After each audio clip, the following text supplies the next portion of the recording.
President Ngawang Gyelthsen, our online viewers joining us from our live streaming on Facebook, Charos.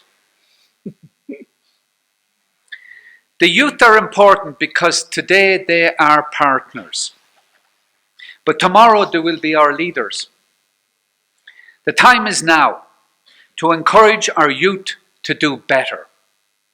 The time is now to believe in them before they lose their spark. The time is now to help the youth fly high instead of bringing them down by tying chains to their wings. I urge all young people to question and challenge. We need young women and men to bring new energy, creativity and dynamism to labour markets, to schools, to universities like RTC, to government, and I hope to international relations, including the United Nations.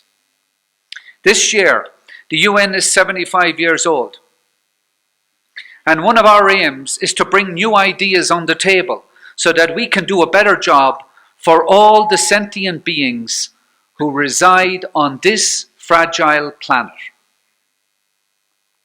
This is why I am grateful that today's Youth Dialogues special edition is taking place here at RTC. The theme for the session is The Future We Want.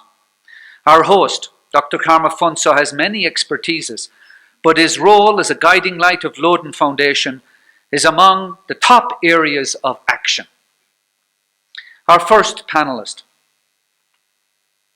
Namgyal Tsheden. She recently graduated from Brown University in America in Environment and Economic Studies, and now is with DHI. She's passionate about climate change and gender equality and the role of young people in developing solutions. Our second panelist is Jurmey Choden Rinzin, completing a degree in political science here at RTC, and I suppose, Jurmey, you have home advantage today. She's also been a 2012 youth leader of the Global Education and Leadership Foundation. The final panelist is Ngawang Gyelthsen.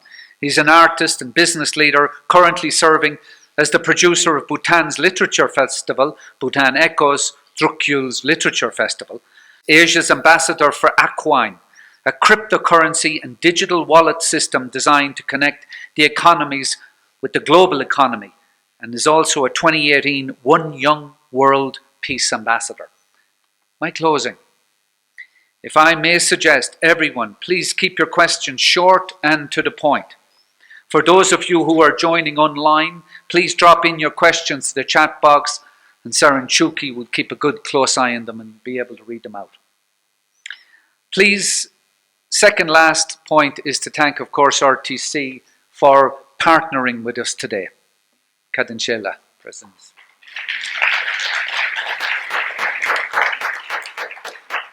And I finish then with a quote from the UN Secretary General. We cannot afford to be the generation that fiddled while the planet burned. But there is also hope. From climate action to gender equality to social justice and human rights, your generation is on the front lines and in the headlines.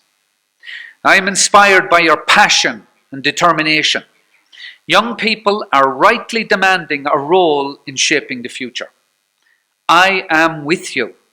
The UN stands with you and belongs to you. Tashidile Kadinshela.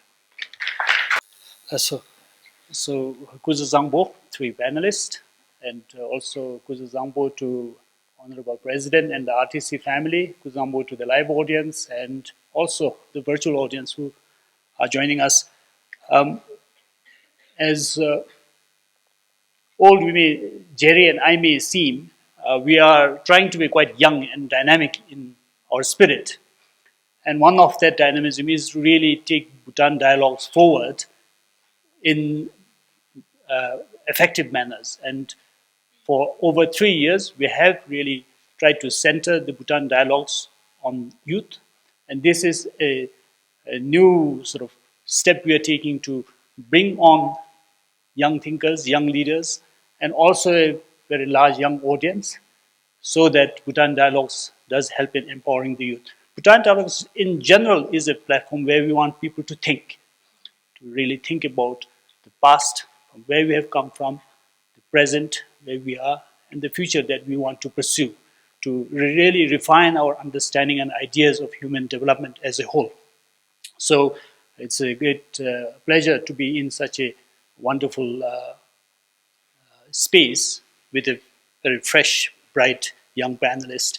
And of course, this time we are also doing this new step because the world is celebrating 75 years of UN's existence.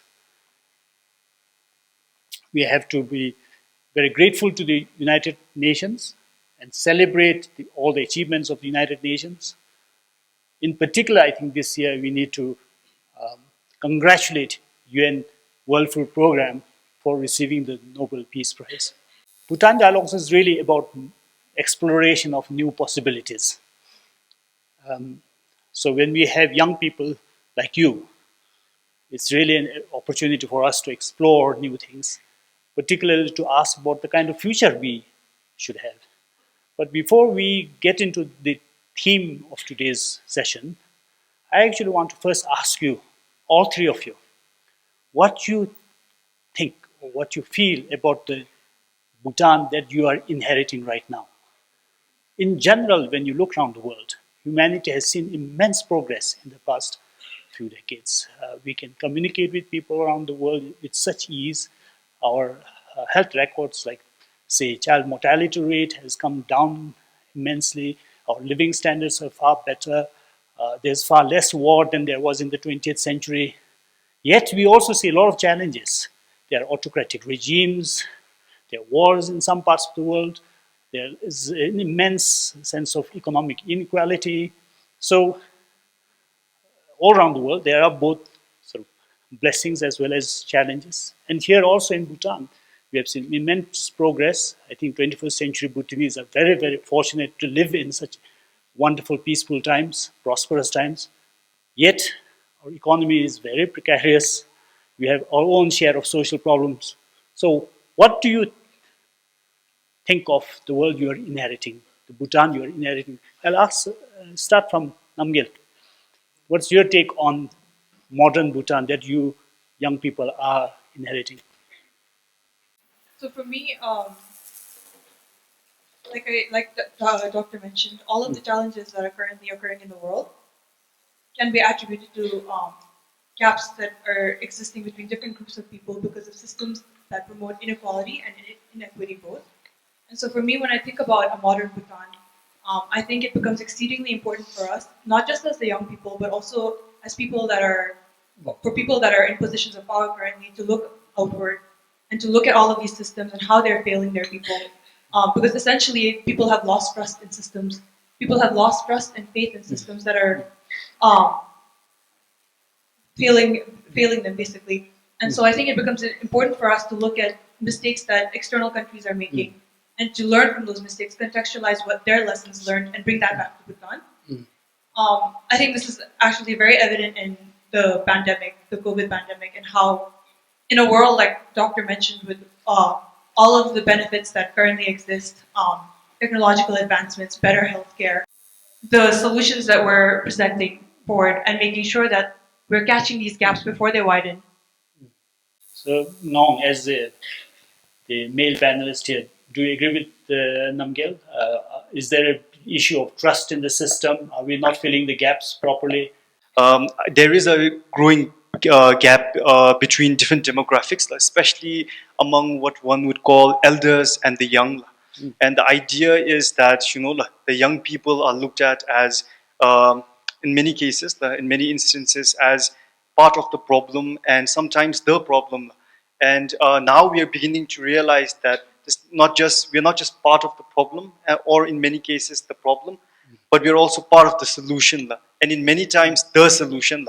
And therefore, while I do agree that, but the question was, what do we think about the Bhutan we are inheriting, Mula? And I actually have a very optimistic outlook on this, and it comes from my experience studying and working in Japan. So Japan is a very advanced country technologically, and they are a very disciplined people, and there's a lot going on there that Bhutan should aspire to. But my experience working with local governments there has shown me that one problem that they face cross-sector is the fact that they have very few young people.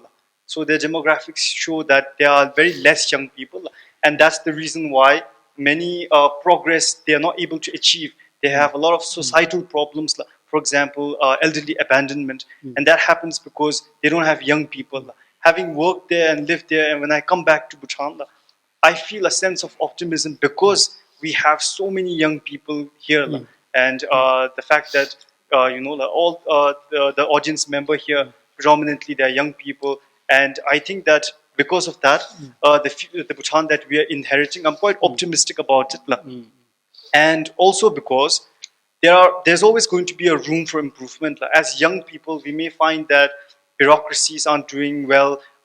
There are some policies that we need to address, and there are some issues that we need to tackle. But that's going to be there. That's going to be something that every generation will face at one point.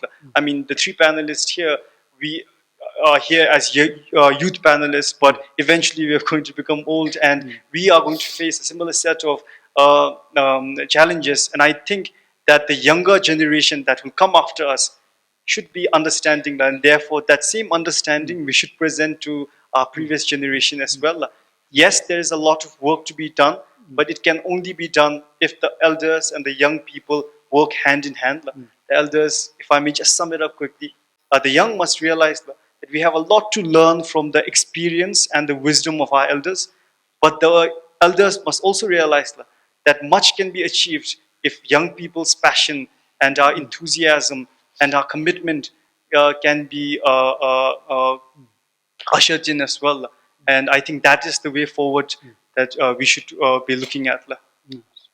So you're looking at the demographic dividend and being optimistic, but then we are also facing the same trajectory as Japan in a way, that our birth rates are going down. So I don't know how much cause for optimism there is with regard to the demography. But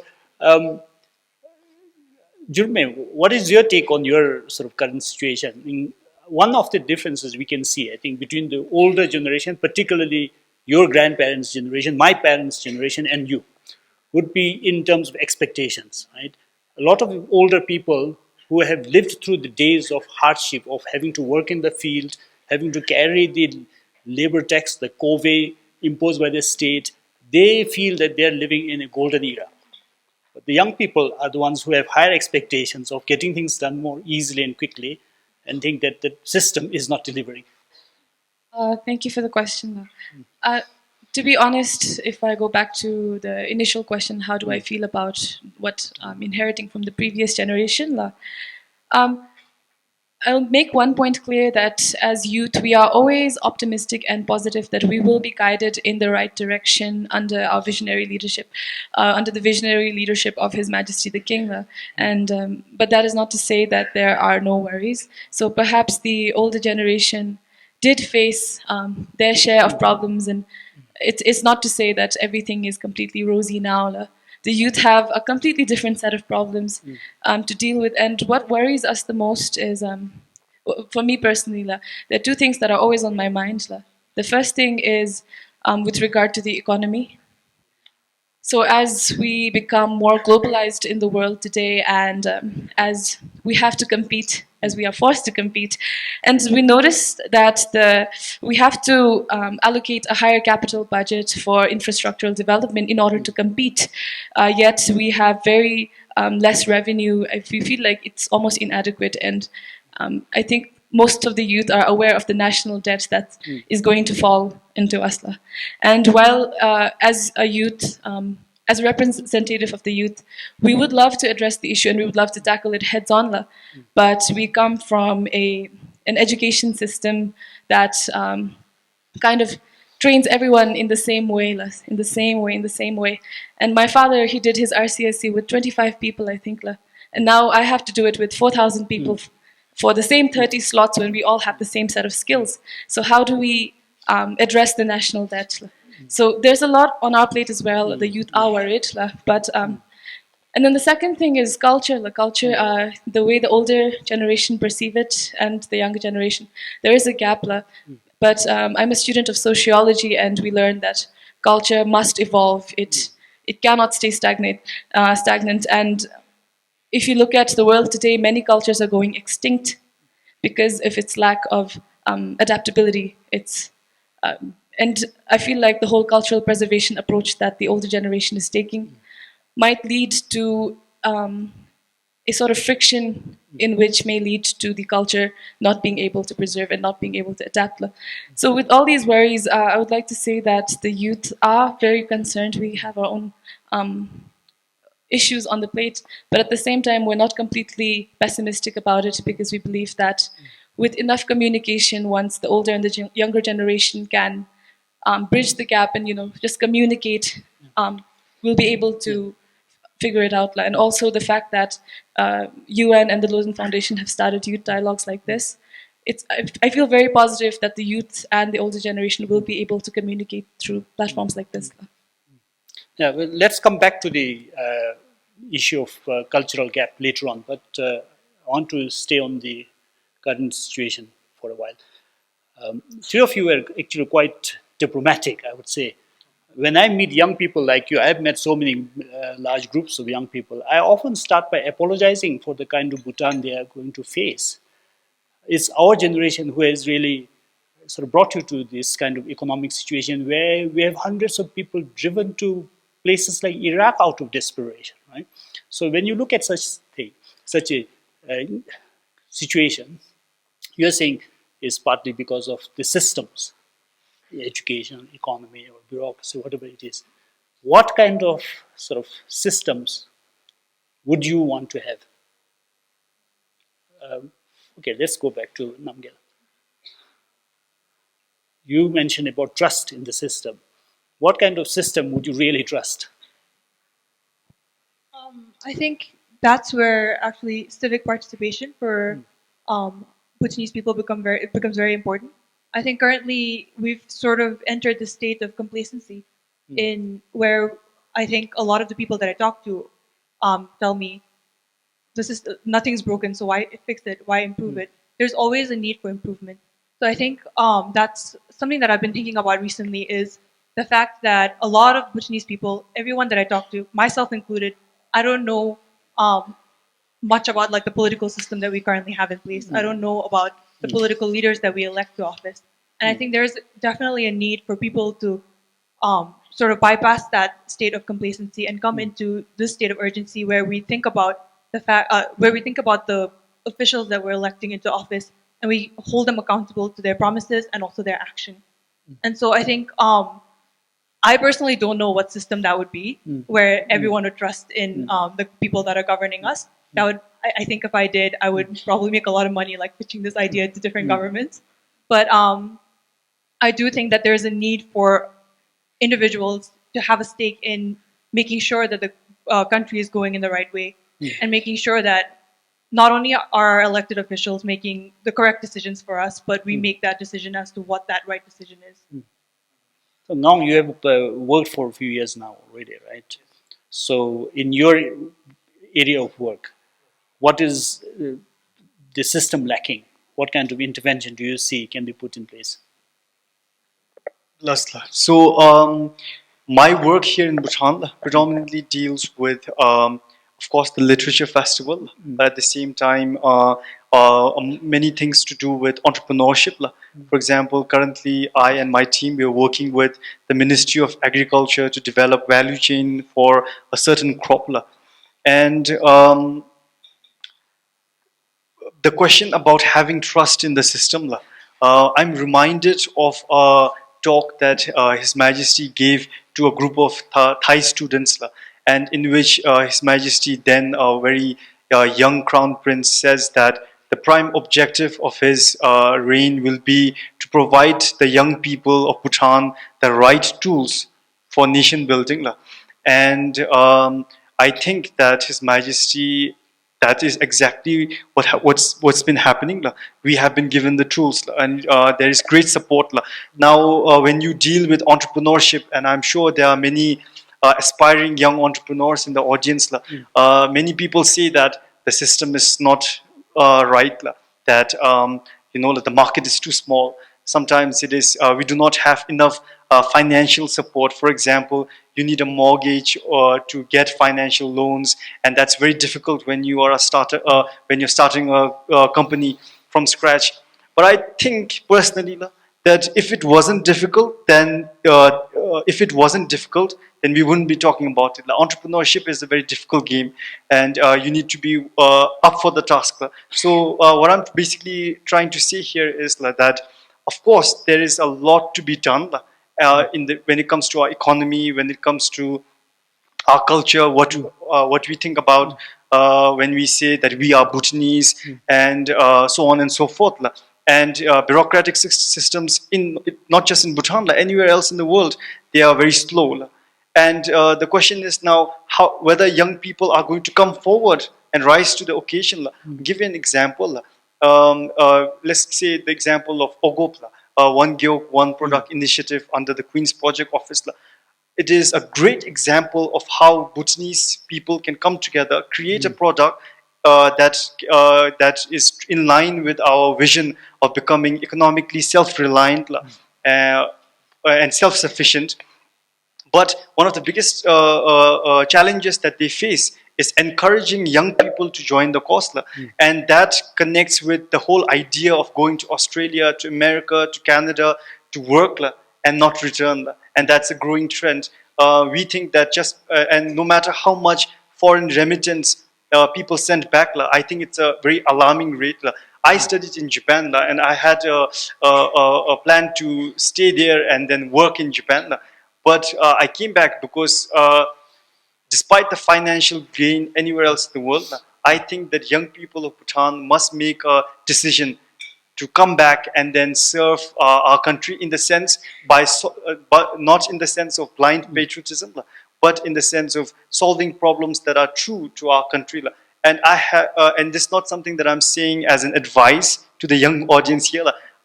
I've seen many of my friends who were studying in America, in Europe, come back and go to their grassroots, go to their villages, and then try to start a movement there. For example, I have a friend who studied in America, and he came back around the same time I did from Japan, and he's trying to build a dairy value chain in his own village, and it's going really well.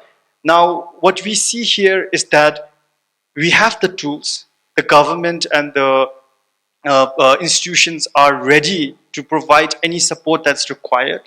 And fundamentally, when we talk about reimagining Bhutan or thinking about our vision, the vision is already there. Our economically self-sufficient kingdom.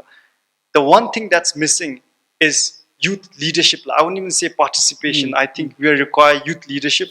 And that is there. And I'm not saying that it's something that needs to start from this conversation. Is there. And young people in the audience here, fellow young people, we need to take up our responsibilities and try to join this movement. And only then can we do justice to the tools that are being provided to us.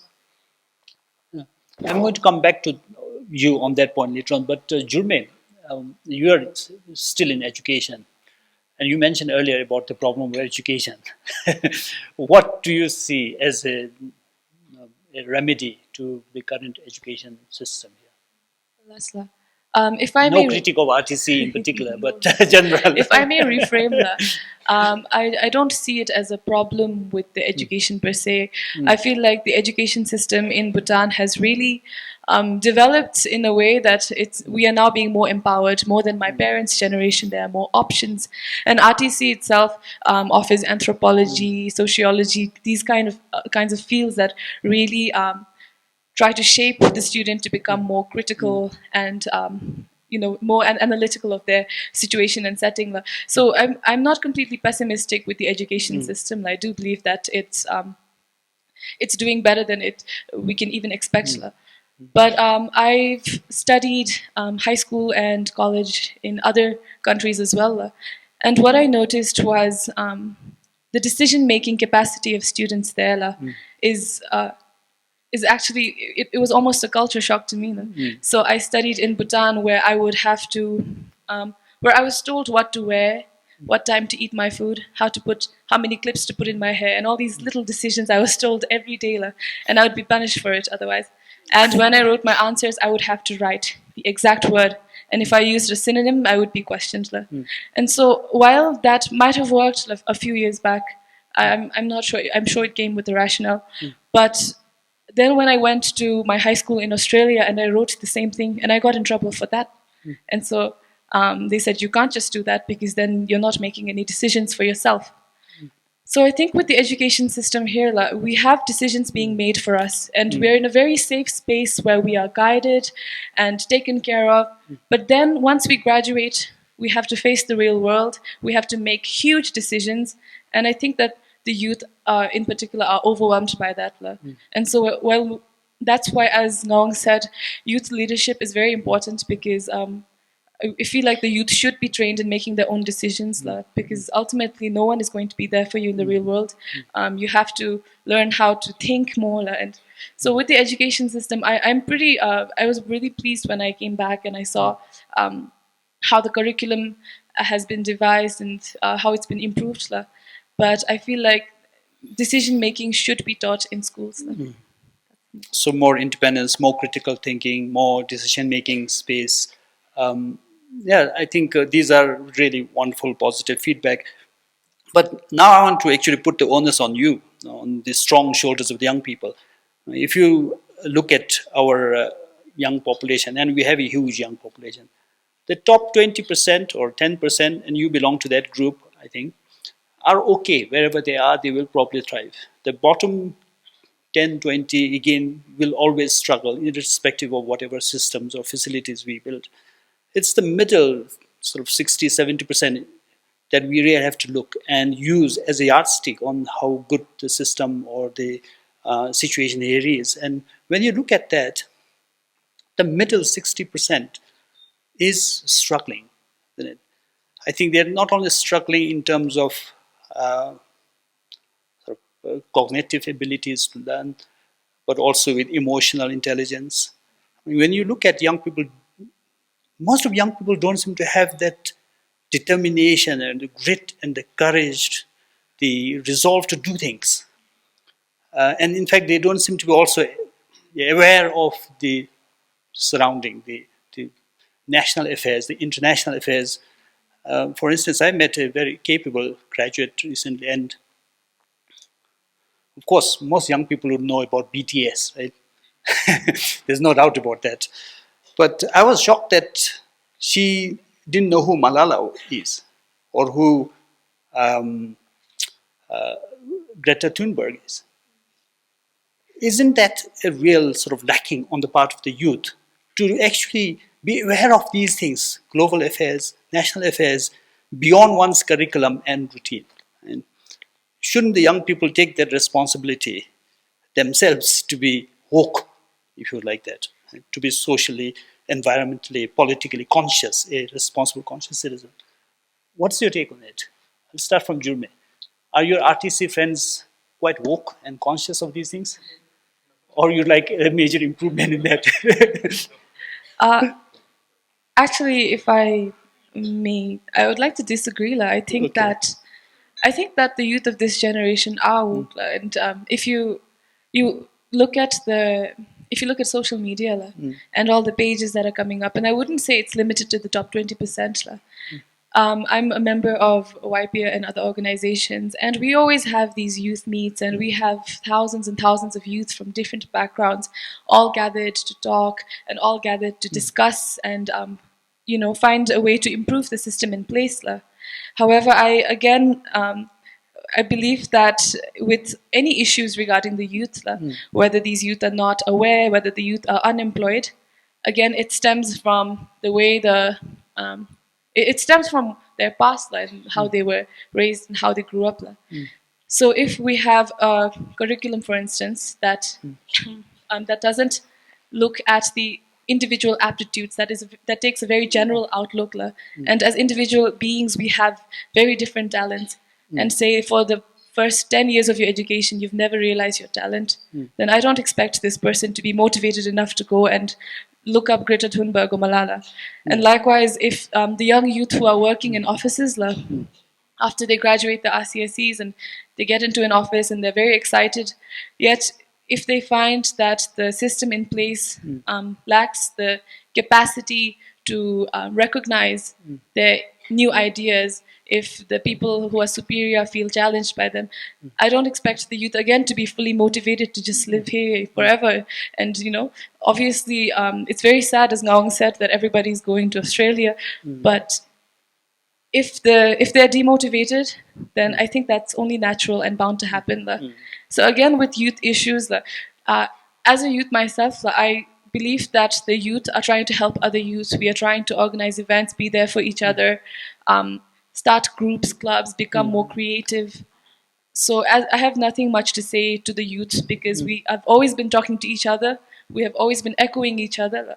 So I would like to take this platform to address people who are older, who are not youth, and people who are in positions of power and decision makers. So if you see an issue with the youth, please also look at the system in place and what would be motivating or demotivating, and understand that Bhutan has changed more in the last few years than the whole world has ever changed. So keeping all that in mind, I feel like we can tackle any youth issue. Well, thank you for sharing that advice for the older ones. But I'm still going to come back to this issue. His Majesty just last month made a call to the youth, and in particular, to rise up to the occasion. Right? That the youth must sort of roll up their sleeves. And if you look around the world, you look at the millennials in America, you look at Joshua Wong of Hong Kong, you look at Malala or Greta Thunberg, they are taking initiatives. No adult has actually sort of motivated them or encouraged them on that path. Perhaps they did, but it's their initiative mainly. Do we have young people in Bhutan who are daring and who are sort of willing to take up such initiatives? I mean, not in terms of political activism as such, but we have other problems here which we need to address. So let me go to Namgyal, because you were already earlier sort of also encouraging the youth to take up. So for me, I think I would like to go back to something that Ngawang said earlier about young people not rising to the occasion when it comes to Ogop. I think this also touches upon like what Jurmey's been saying about the education system in general. I am lucky enough that I was academically inclined from a very young age. I have parents that supported me in my education, and the values of like education were instilled upon me from like a very young age. But the current reality of our current education system is that we reward people that are academically inclined. We give them all of the opportunities. When I was in school, I got to go to all of these events about matters of national affairs, national importance, even international festivals, or like I think the Druk Echoes festivals used to be called like Mountain Echoes back then. All of these opportunities are given to students who can adapt to that 9 to 4 system of sitting in a classroom, listening to what the teacher's telling you, then memorizing whatever's been taught to you, and then regurgitating that like 9 months later during an exam. And so when we reward people that can stick to a system like that, and we sort of dismiss students that can't keep up. And so for me, I was lucky enough, and Jurmey and Ngawang as well, I'm sure they did very well academically. So my question is, if we're lucky enough and we're given all of the opportunities, what about the students who aren't lucky enough to do well in school? You mentioned about like the middle 60% and then the bottom 20% as well. When you think about those students, I think a lot of why young people aren't coming up and rising to the challenge is because our system is made to churn out engineers, doctors. When I was in class 10, I aspired to study science, to go into like the STEM field, and I didn't even know why. It was just that was the prioritized field when it came to education. And so I think when we think about our education system and how we're expecting young people to rise up currently, we also need to think about the fact that we've demoralized so many of these people who can't keep up with our current education system. Even beyond classrooms and academics, how are we providing the resources to these students who want to learn for the sake of learning and not just learn for the sake of exams?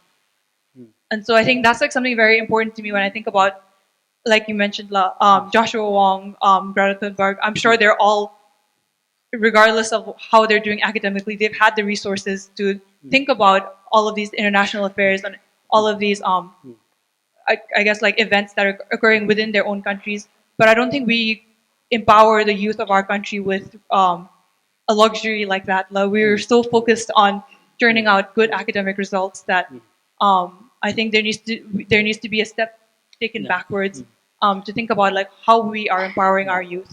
To come up Yeah, with these. so I think agree with that the education system as a whole is focused so much on the cognitive skills, the academic results.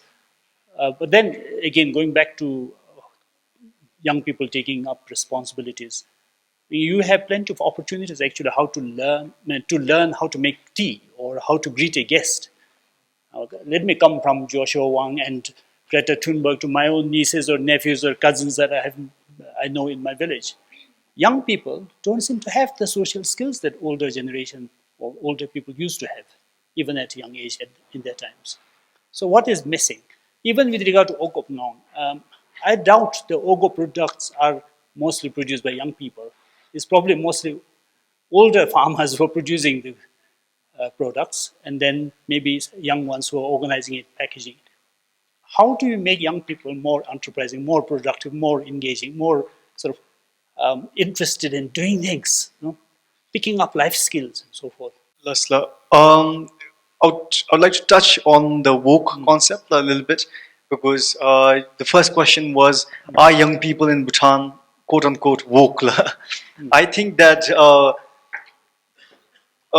I think that you know the right to criticize should be in the hands of people that are willing to do something about it.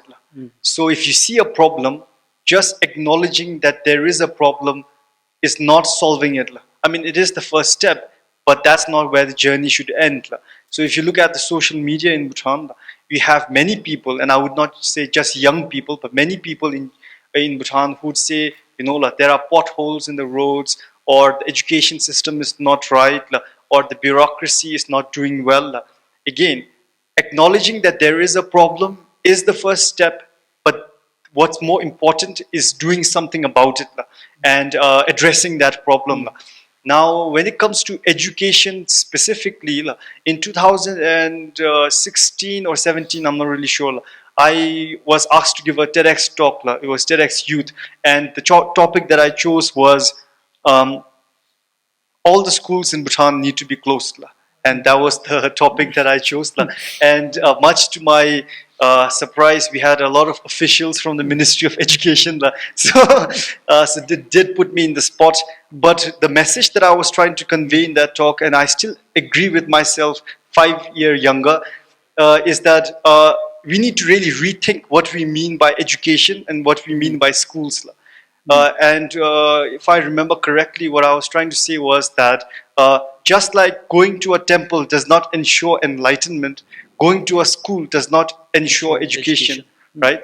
So there needs to be a difference there, and it has to be recognized institutionally. So of course, when it comes to education, there is a lot to be done. And I acknowledge that.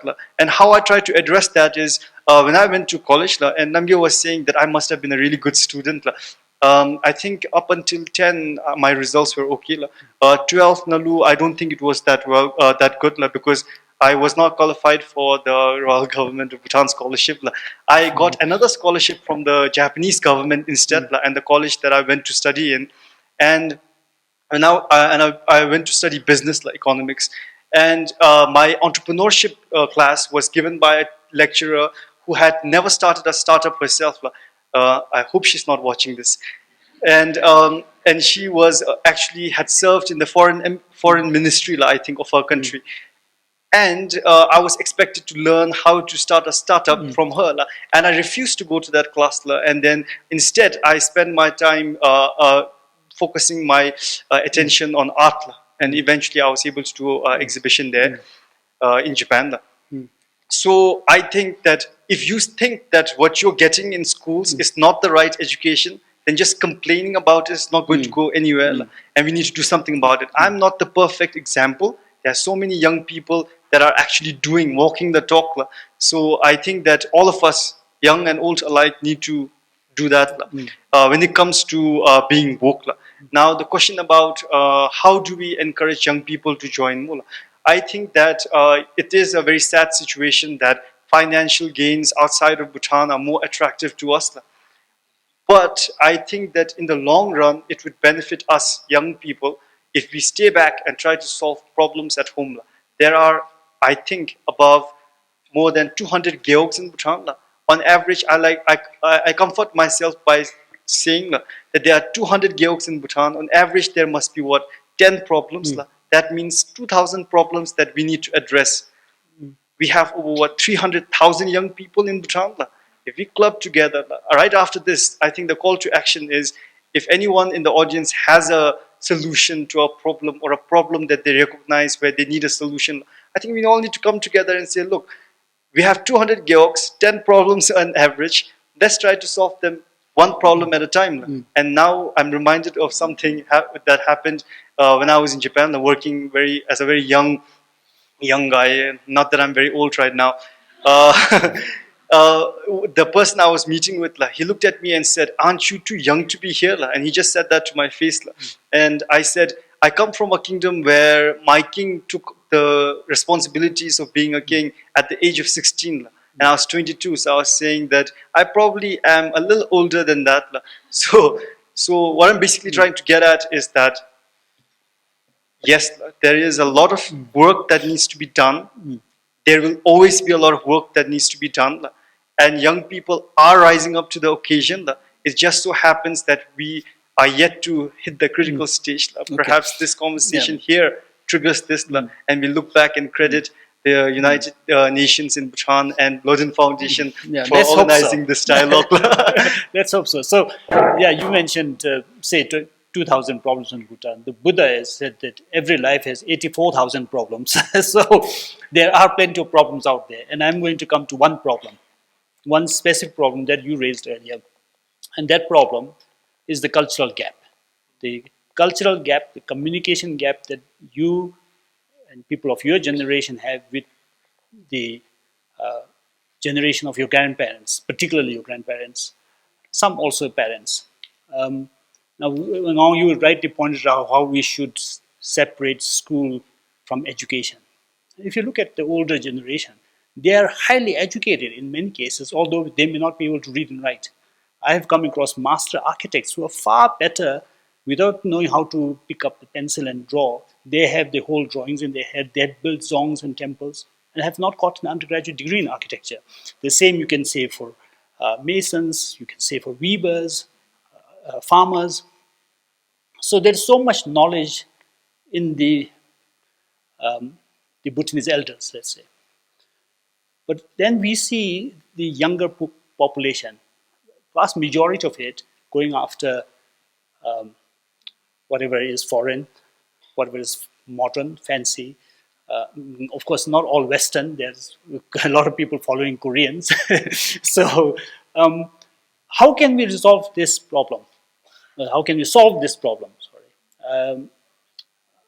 What should young people do to close this communication gap?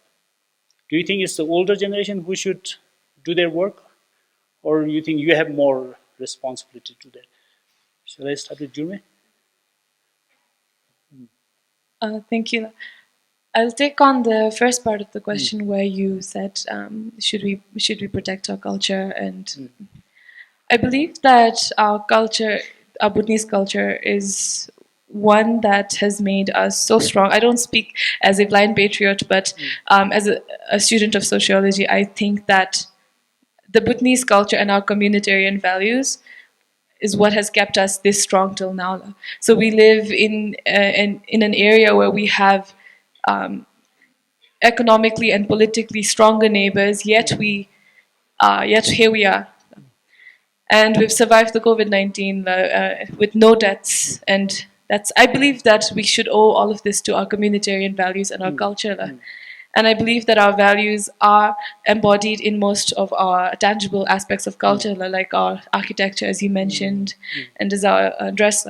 But as I've said before, la culture is constantly changing and evolving, and both the younger and older generation need to accept that. La. And both the younger and older generation should be able to not only accept that, but come to an agreement as to how do we balance this. La.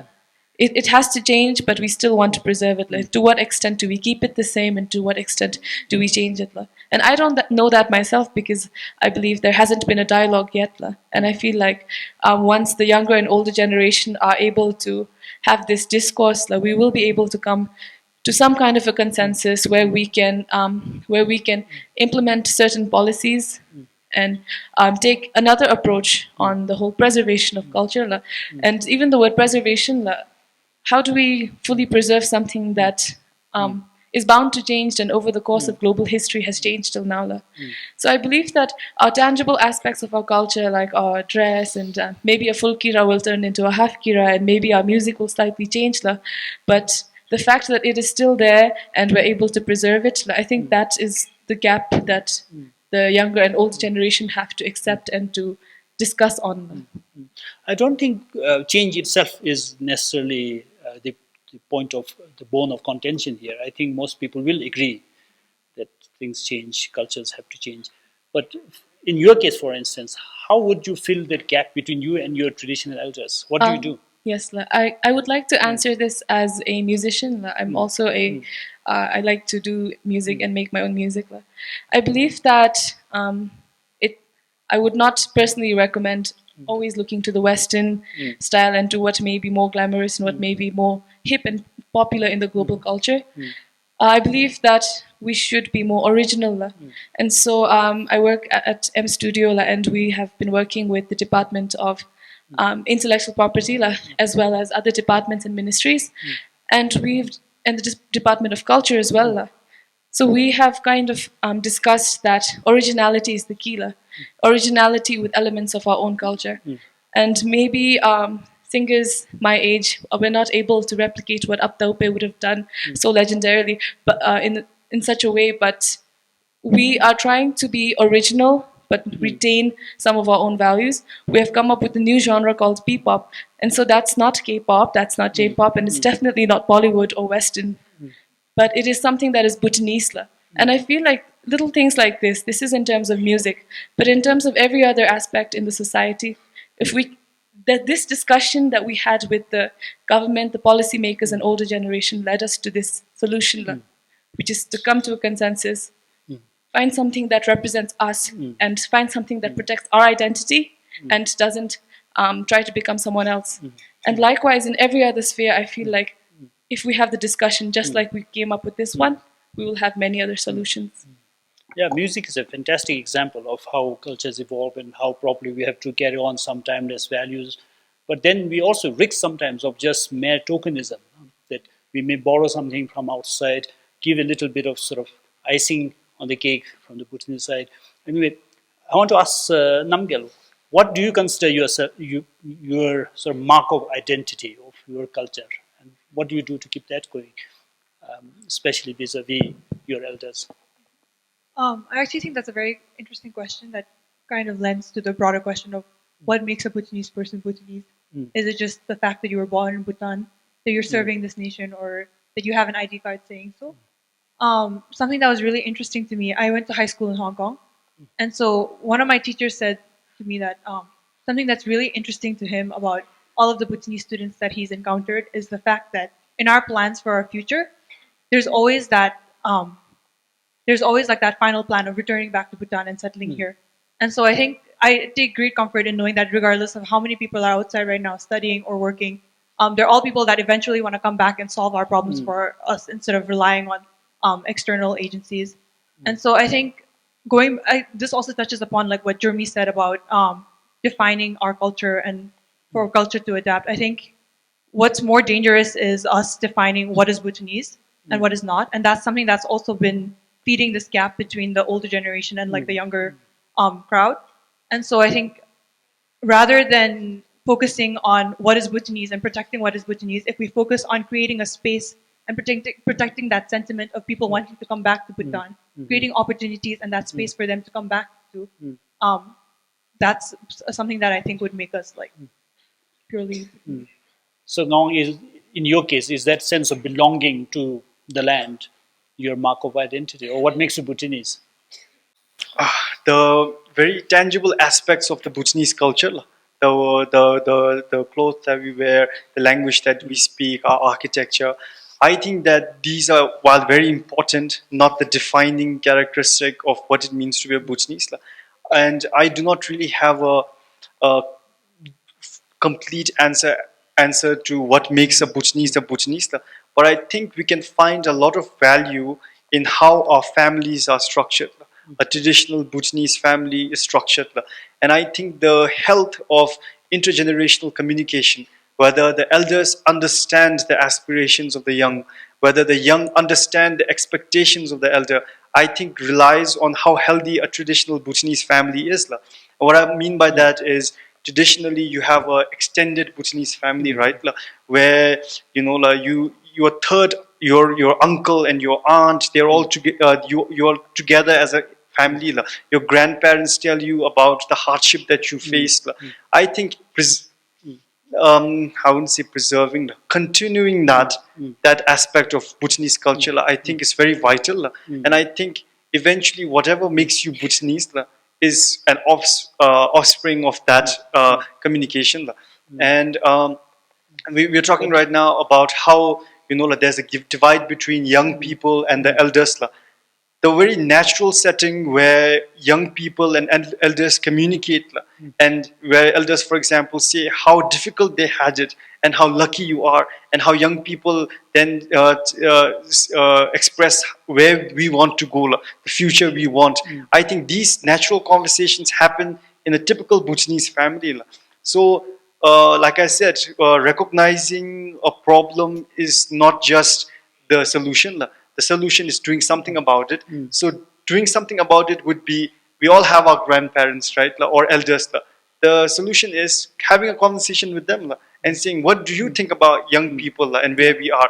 What advice do you have? And then you take the opportunity to tell them, like, what you think you want to do, right, for the future that we want.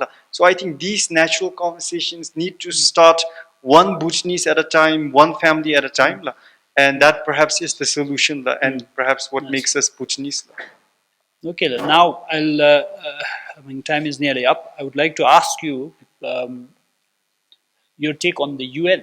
This is a session particularly dedicated to the UN and its 75th anniversary. So, what kind of UN do you foresee or would like to have as you go forward in your times when you are sort of powerful adults? What kind of UN would you like to see? Namgyal first. So for me, as a Bhutanese person, I just got back from college in January. For me, coming back to Bhutan, the UN still felt, and I guess when I first learned about the UN as well, and the UN body within Bhutan, it felt and it still feels like a very foreign organization that hasn't really adapted to the local culture here. And so I think there is like a need for a shift for in terms of how the UN functions from a more state level to a more citizens-oriented model. There's definitely a need for the UN to explore issues and voices from the citizens themselves rather than focusing on a more macro level. And I think this panel is actually a great way to start. I think when you have voices that are being heard, and the fact that the UN is also behind it, I think it's a step in the right direction. Okay. I would definitely like to see the UN collaborating more with local organizations, bringing in all of the resources, all of the network that they have, a very vast international network, into Bhutan to not only solve our problems for us, but to teach us how to solve our problems. I think that is something that is very important, is that they make sure that while they're listening to the issues presented by the citizens, they're also helping us and equipping us with the tools to deal with our own problems, rather than a more prescriptive solution-solving model. No? Yes, so as we celebrate the 75 years of UN in Bhutan, I think we all see the great work that's already been done. And of course, I think what Namgyal just said, it's not just applicable to UN, but any international organization that, or even Bhutanese organizations that are trying to find solutions. Like you cannot go to, say, Shemgang and then with your idea about what their problems are and what their solution has to be and hope that it works out. So I think this can be said about UN or any other organization, and that is if you are trying to bring uh, lasting solutions to a problem, you have to involve the people that are facing this problem, and that's already there. I take this opportunity to perhaps critique one thing, not just about the UN, but about any developmental organization or even the government, for example. The idea that infrastructural development equals progress is something that I think should be talked about. Because what happens is that you go across Bhutan, you see we have such pressing issues more. We wanted to become organic by the year 2020. And if and we are already here, and then what's the status of that? Youth unemployment, for example, and you look at all the ministries and all the institutions, you have this very big infrastructure, and I think that any finance that is invested there could have been invested elsewhere and for a lasting impact. So I think decision makers, while they should also involve young people and people that are addressing these problems, we should also make it a point that just by, like for example, just by building 100 new schools, you're not improving the education of a country. So on and so forth. Yes. That needs to be addressed. Yes. Jurmey? I feel like most of what I was planning to say has already been highlighted, but I feel like, as my friends have already said, the emphasis should be on localize, contextualize, and the solution will only come naturally. And with how the UN is after 75 years, I'm actually very happy with the way UN is working in not only in Bhutan but all over the world. And I, as I've spoken so much about the youth till now, but also the fact that the UN has recognized youth inclusivity as an important factor and has even started the Youth 2030. I feel like that's such a huge step. To ensuring that young people across the world from diverse backgrounds are being involved in making decisions about the future that they want. And I would like to congratulate the UN for all their efforts and for their successes, but also like to plead to continue to empower the local people, the Bhutanese people, and to invest in their human capital, to invest in their innovative ideas, so that we may be able to become self-reliant, and so that all the people in Bhutan and across the world are able to not only be aided by UN, but are empowered enough to aid the UN in achieving the SDGs. I would have said the UN has to do a lot more work in the country where the headquarters are based. Just last week, or 2 weeks ago, we discovered that 70 million Americans, that's 700 times Bhutan's population, voted in favor of a government that withdrew the Paris Agreement. So talk about the US support for climate change. Similarly, on the 75th General Assembly this year, there were 50 male speakers before the first female speaker came to the podium. So we're talking about gender. Anyway, with that, I'll invite questions from the audience. My question is something about the education system that you discussed. So what are some of the values that we need to integrate in our education system so that it will bring a striking balance between individual development and communal development? So that is my question. Thank you. Okay. Well, we'll pass that question to Jurmey, I think. RTC question, RTC answer. As I've said before about the education system and the curriculum, I feel like with technology and there's different kinds of technology, like you've mentioned AI, but there are different diverse technologies, diverse skill sets. It's almost endless. And as I've said before, the solution lies with diversifying the curriculum and having a very efficient policy or a very efficient way to test the aptitude of students so that nobody misses out on what they're made for. I believe that every one of us were made for something in particular. And so with technology as well, I feel like it can be very well inculcated into the curriculum, brought in. I noticed this as well as a difference when I studied abroad and here, that there's not a lot of diverse subjects. Leave technology aside, it's just the main subjects, and there's also not choice. So up until 10th grade, I always thought that I was a very mediocre student because I would never be able to make it to the top tier. And then I went to another school where I was able to choose whether I wanted to do maths or not. And I can't do maths to save my life, but when I finally decided not to do maths, I realized I actually have so much more potential. I'm performing very well. And likewise, if you can bring in technology, I'm sure there are so many youth that would be made for that. But before bringing in different kinds of technology and before bringing in diverse curriculum, we must first figure out how to test the aptitude of the youth so that every student is allocated to a correct, to the correct fields that they're made for. And I'm lucky enough to go to RTC where I feel that our lecturers really recognize the individual strengths and weaknesses of students and act upon it and provide enough, accommodate the needs of the students in that way after recognizing their aptitude. And I've had a very good personal experiences with my lecturers here.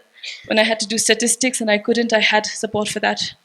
And I feel like every other educational institution can also learn something from RTC and kind of see how to accommodate the needs based on aptitude. Something that I've been really thinking about recently is teaching people how to learn instead of teaching people the curriculum. So a couple of years back, or even I think a decade ago, like the focus of our education system was to churn out all of these STEM professionals. So you have an education system geared towards churning out engineers, doctors, and other physicians even. And so now the shift, as I've seen it, the trend has shifted towards technology. So we're shifting towards teaching people how to code, how to develop. And so instead of making those decisions for the students, if we could develop our education system so that everyone that is a part of it knows how to learn. And I think this is a big problem that has been showcased through the COVID-19 situation, is that when the schools were shut down, students who knew how to learn on their own, they did just fine. But the students who were dependent on being taught, that's where the problems arose. And so I think as an answer to your question about the values that we instill, if we teach our students how to learn, then that's a value that sticks with them even when they start working and they have to continuously self-improve. Is it the fact that we are not determined and not working hard is because that we are too dependent on our parents? Because in other foreign countries, we can see that by the age of 18, they have to start their own journey. So that's my question. Yes, thank you. So should the Bhutanese parents remove a bit of the support they give you and make you more independent and responsible? I don't think the parents should take off the support. That would be quite alarming. I think the parent support is very good, but I do feel like in terms of exposure, the parents should also not be worried about exposing your youth to more. But I don't think that the youth are not determined. Again, that's a very bold statement that defies a lot of efforts of a lot of youth, and that kind of does not recognize what is happening with the youth today. So I don't think it's that. But I feel like the youth are probably a little bit demotivated. All kinds of institutions that the youth are exposed to, it's not just privilege being a form of inequality, but there's also this whole concept of misplaced compassion. They're hard workers, and then they're the 60% that you talked about. And so parents have this concept too amongst siblings, and teachers have this amongst students, And then if you keep doing that, the one who is motivated will be obviously demotivated, this misplaced compassion. And most of the time it's not because of efficiency. There's no meritocracy in most institutions. I mean, there probably is, but this is an issue that I've heard of a lot, that it's not based on meritocracy. There is privilege on one hand and misplaced compassion on the other hand. So what about the people who were not born privileged, but who are working very hard and performing well in their own way? And I think issues regarding youth unemployment, youth not looking determined, youth leaving the country. It can all be addressed if we have a transparent system. And if the youth, it's not just the system that has to change, that even the youth, we should be able to challenge and question that. I think there should be enough parental support, societal support for the young people to thrive.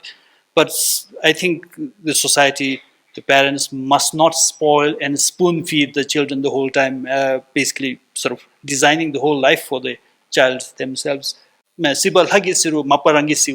only helps those who help themselves. The young people have to work harder, have to be responsible, and even in response to the issue of privilege, I think, yes, there are loans mostly given to people who have a very good mortgage, a collateral to put to the banks. But then there are many avenues where loans are also given interest-free, collateral-free, if the young people rise to the occasion and fulfill their tasks and pay back the loans responsibly. So I think there should be a very good balance. What book are you reading currently? I'm actually currently rereading a book that I read at the beginning of last year. It's called Exhalation by Ted Chiang. And he has a collection of short stories where he talks about technology, but also from like a more philosophical point of view. No? I'm never really loyal to one book.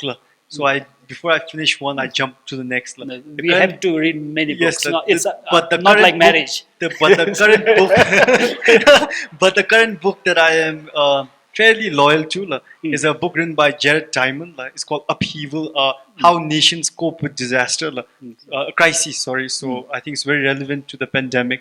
I'm actually juggling between Old Path White Clouds by Thich Nhat Hanh and Sapiens. So I'm trying to be very Buddhist and keep up with my roots and my religious beliefs on one hand. Wonderful. And what book did you choose? Now the UN and Lodin are offering you books as a token of appreciation. So I actually picked this book, Accounting and Auditing, so I can learn it, as I just said before. I hope that I can learn at least the basics so that no matter who ends up working after my father, I'll still be involved in something, in a legacy that I believe he built.